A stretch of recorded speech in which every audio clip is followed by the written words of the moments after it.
All right. Good evening, Northreach. Welcome to the December Council of Crowns meeting. It's December 17th, 2017. See, present with us today is Astro Winds, Ravenstone, Lupin Moon, Frozen Coast, myself, and we're missing Icefire Bay. Is there anything that anybody wants to suggest adding to the agenda before we get started? Okay. One thing I forgot to add is our standing regional concerns item, which we'll go into before we go into a closed session. So for those of you guys watching at home tonight, we will be going into a closed session at the end. There won't be anything after the closed session that would be public. So once you guys tune out there, you won't be missing anything that you shouldn't be missing. So first item to discuss today is the proposal that Corin posted. And it's really more a topic of discussion at this point. I don't know if everybody's read it, if they want more time to look over it or to discuss it, or let the population or the populace's discussion take more of its course. That would be up to you guys, but I threw it on the agenda because one of our members asked us to. So does anybody have any discussion about that item? Real quick, I'm just gonna kind of skim the proposal he made. It's okay if you guys want more time to look at it before we discuss it. That's totally cool. Just for context, his proposal was an ANS program to allow members to create their own talismans during crown quals, so that, from reading it, what I gathered, the process would be a player makes the physical representation to represent a magic item, submits it into crown quals, and then as a magic item, like a wand of healing, etc. Right. And then upon receiving a qualifying score, it becomes that magic item, and they get to use it for the that reign. And that's pretty much all I got from the actual proposal. A lot of background information about magic items in general. Am I missing anything? And maybe I missed it. It's a long proposal, and I've looked at it a couple of times, but this week's been super busy. I didn't see a duration for how long people got to use the magic item. I took that kind of from the rules of play. The rules of play say all magic items expire at the end of a reign. But the proposal just says you get them. Okay. So that was one of the things that I noticed as well. You definitely clarified it in the comments, saying that it would be played as per the rules of play. With that, I like the idea of more magic items, and I think we should do something.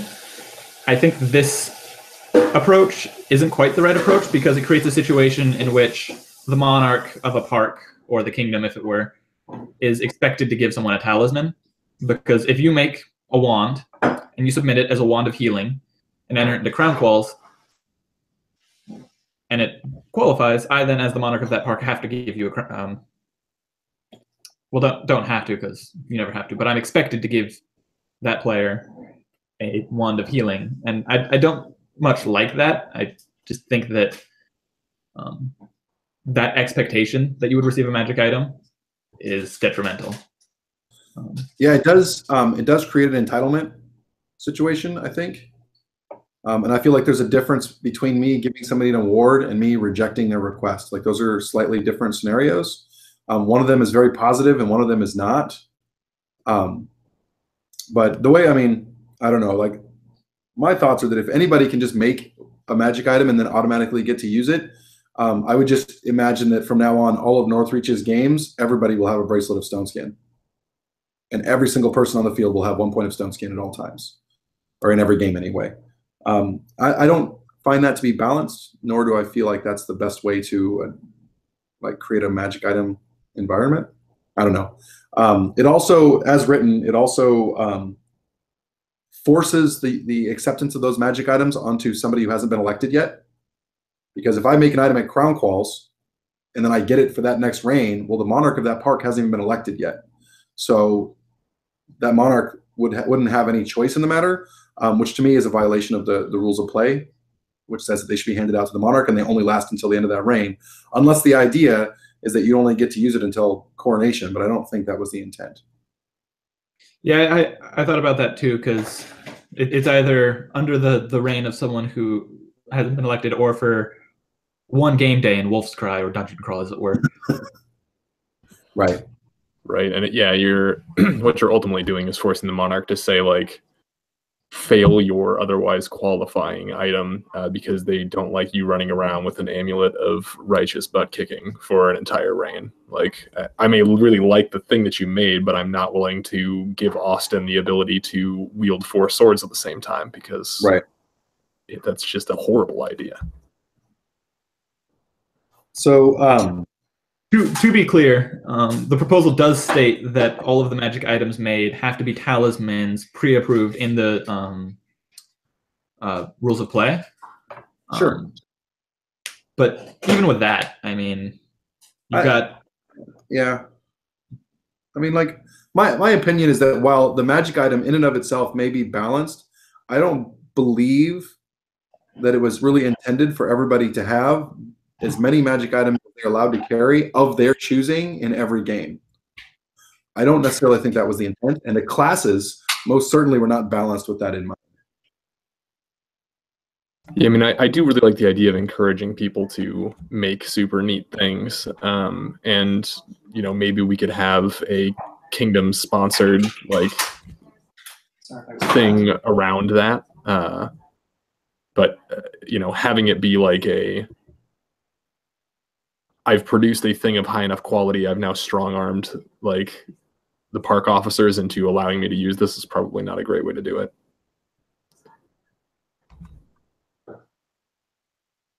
But I wonder, I mean, I kind of wish we could have had Corin in here to chat with us a little bit about it.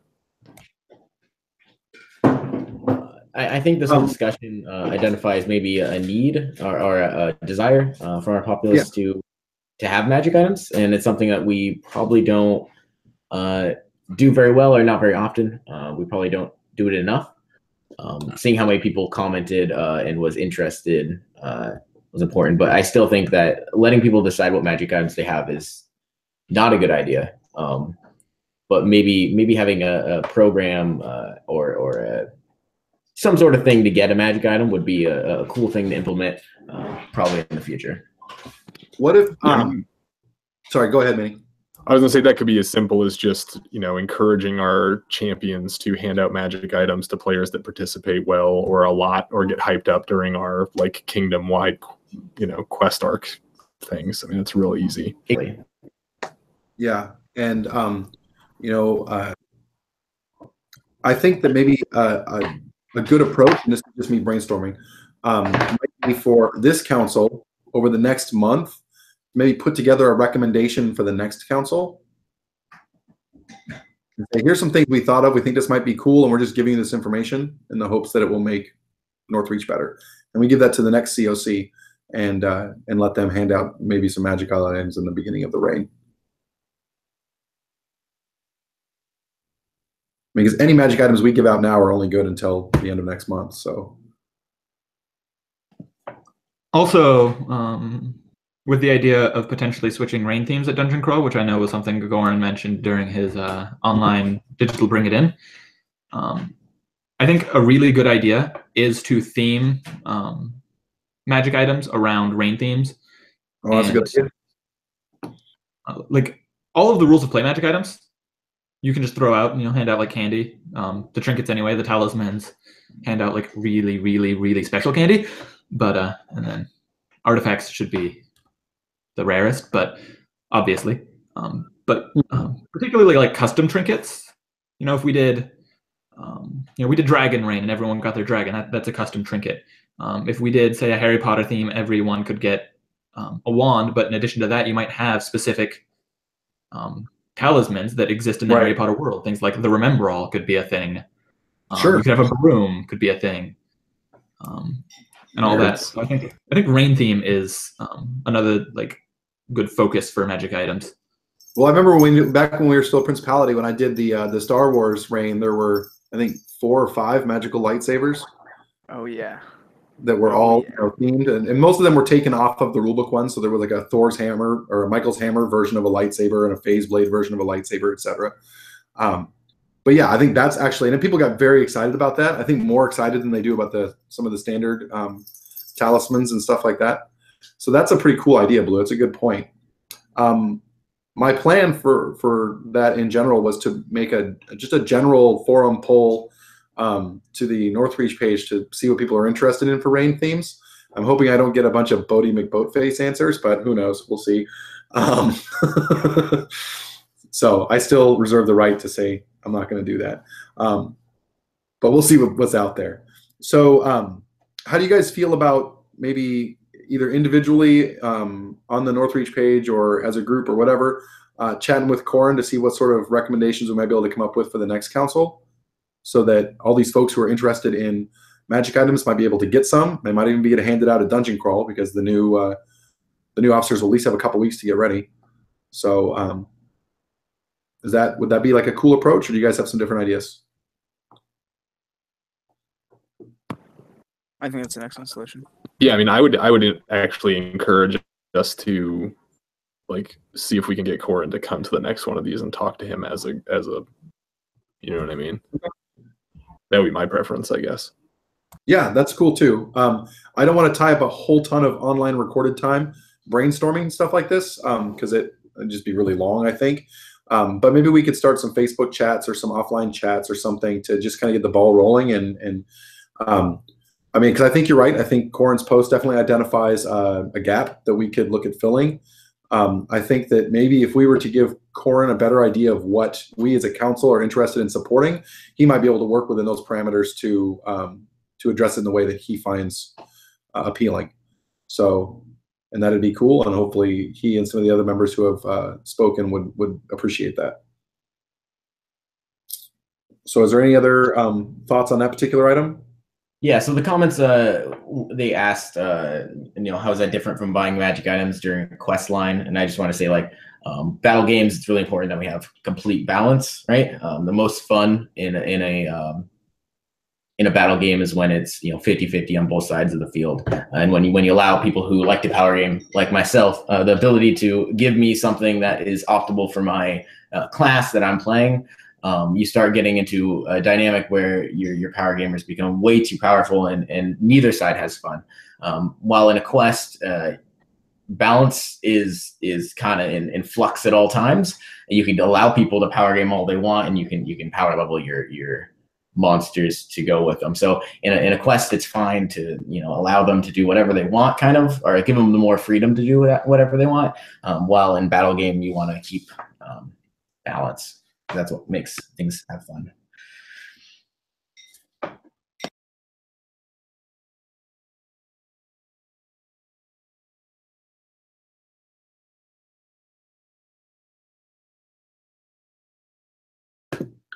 Okay. Any other discussion or topics or about Corin's proposal for magic item? Anything else on that? Okay. So we're just gonna sort of set this aside as a working action item that we'll just sort of chat with, and hopefully Corin's watching this and we'll get some idea of what we might be looking for. I don't want to see, personally, as both a monarch and a player and like a previous champion with a ton of experience, I don't want to see a field where every single player has 5 magic items. That's not fun, I don't think. And I think that will not work out in a way that's good. But I think that there's somewhere in between what we have now and that other extreme that might be really cool for everybody. So I think we can work towards that. So just want to let you know, Corin messaged me. He said he is listening in on Facebook, but he can't respond to us right now. That's okay. We'll just chat with him over the next couple weeks, sometime before the next meeting, and try to work out something a little more concrete. The next thing on the agenda was the Althing results. We're going to hold off on that because we're still waiting for some information from Icefire Bay. So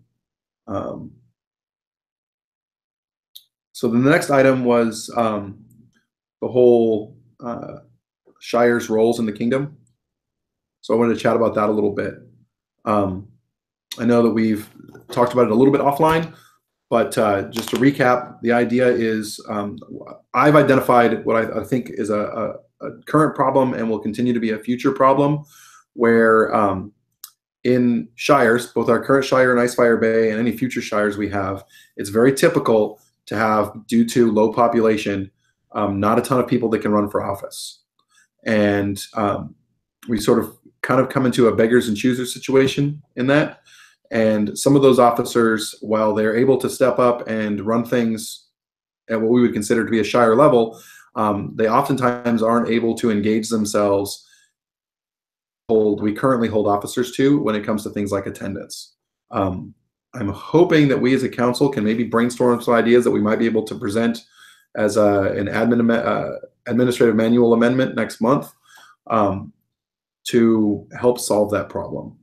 Because it doesn't help a shire to remove their officers for attendance when there isn't anybody else that can step up.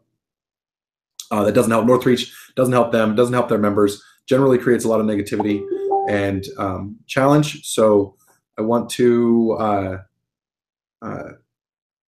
see if anybody else has any ideas. Yeah, and one thing I'd like to point out is that, originally when you had mentioned this, I was thinking about, I was like, well, Homer's, maybe perhaps atypical, but if you look at the potential places where we would have shires crop up in the future, with the exception of Juneau, Homer is the best case scenario. It is the largest population center outside of, Fairbanks, Anchorage, Juneau. And so it's only going to be more challenging everywhere else than it is in Homer.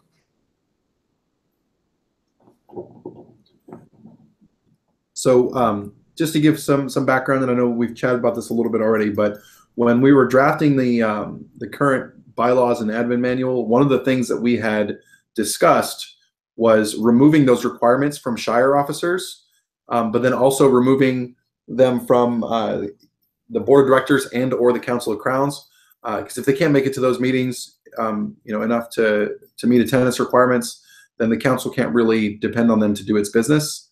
And so what that does is it kind of creates a situation where if somebody wants to be more involved in the decision making of the entire kingdom, then they have to work to get their shire to a barony level and demonstrate that their officers have that level of responsibility and success. Whereas if they don't want to be involved in that stuff, they're welcome to sort of as they want to.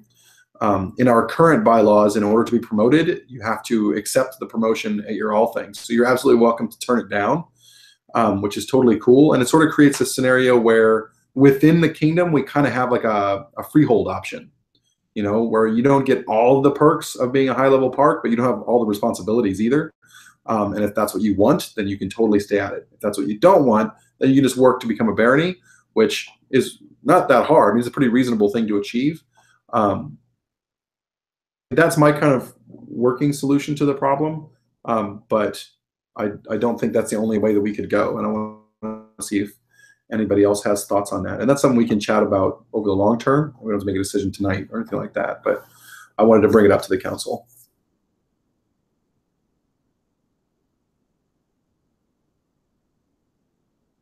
Does anybody else have any thoughts on that, or do we want to let it percolate and chat over the next couple of weeks? I like the idea of removing all of the responsibilities, since it's been demonstrated that with such low population, you don't have as many people who can just have the availability to do all of the things that sometimes an officer's expected or by the bylaws even required to do. So in a shire of 5 people, if they're expected to have 5 top 5 officers, I think it's unrealistic. Because there won't be anybody 5 officers. Right. Too. Well, and honestly, we saw the same challenges. The Dutch get 30 members and gets to pick from them. Right. No, absolutely. And we saw the same challenges with Aurora Grove. We saw the same challenges with Birch Valley. I mean, even though they weren't a member of the kingdom, they were there, and we saw them struggle with those same challenges. And I want to find a way where we can set them up for success rather than keep any kind of negativity on them. So, I mean, I don't know. That's the way the solution I think would work the best. But I'm hoping to open a dialogue and chat about it. And I kind of want to talk to the Monarch of Icefire Bay when he gets back in state and kind of get their take on it as well. Yeah, I mean, it's due to the nature of what's being discussed, I mean, you're talking about taking away, a type of park's ability to participate in this. Like, it's going to be a supercharged, like, it has the potential anyway to be something people get super like jazzed up about. So it's pretty important that we discussed this for a long time. I don't think we want to. Yeah, no, I don't want to rush it. I'd like it to be something that we might be able to present to the February membership meeting, if not the January one. But if we don't come up with an appropriate solution by then it can obviously wait for the next council.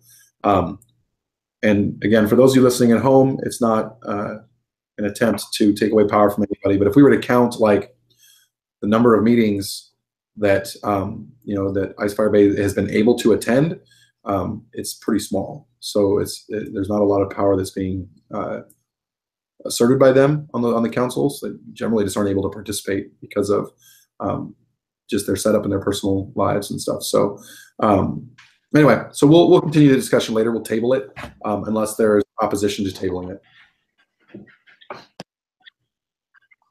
All right, I don't hear any opposition, so we'll just go ahead and table that. We'll work on it offline and chat about it some more next meeting and decide if at that point we're ready to present something to the membership. Okay, so I saw some flash by my screen here. The Prime Minister posted the all thing results for us. We can chat about that here. Okay, so it looks like the all thing results. Well, I got incoming message. Should be good.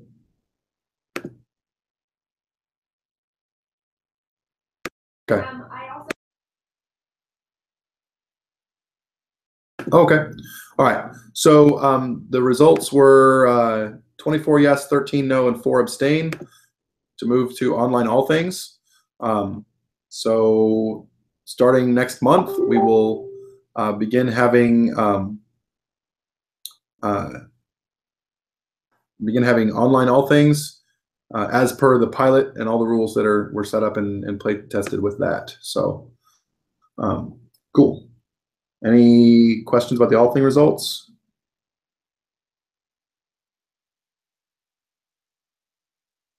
Okay, then the last thing on the open agenda are regional concerns. So Astrowinds, do you have any regional concerns to bring to the council? Nope. Okay, Ravenstone, do you have any regional concerns to bring to the council?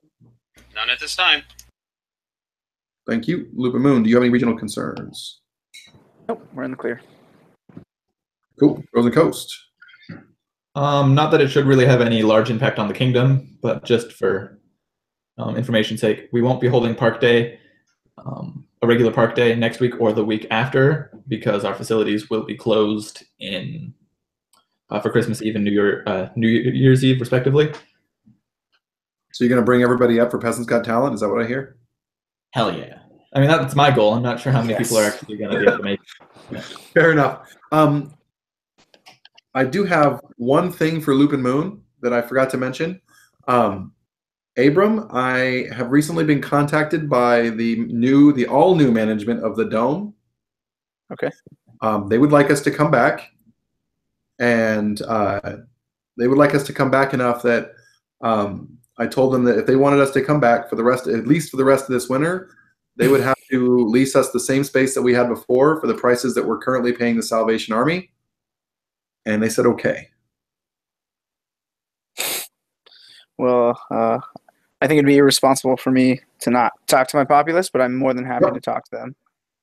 I don't think they're able to start that schedule until mid-January, so talk to your people about it. I will.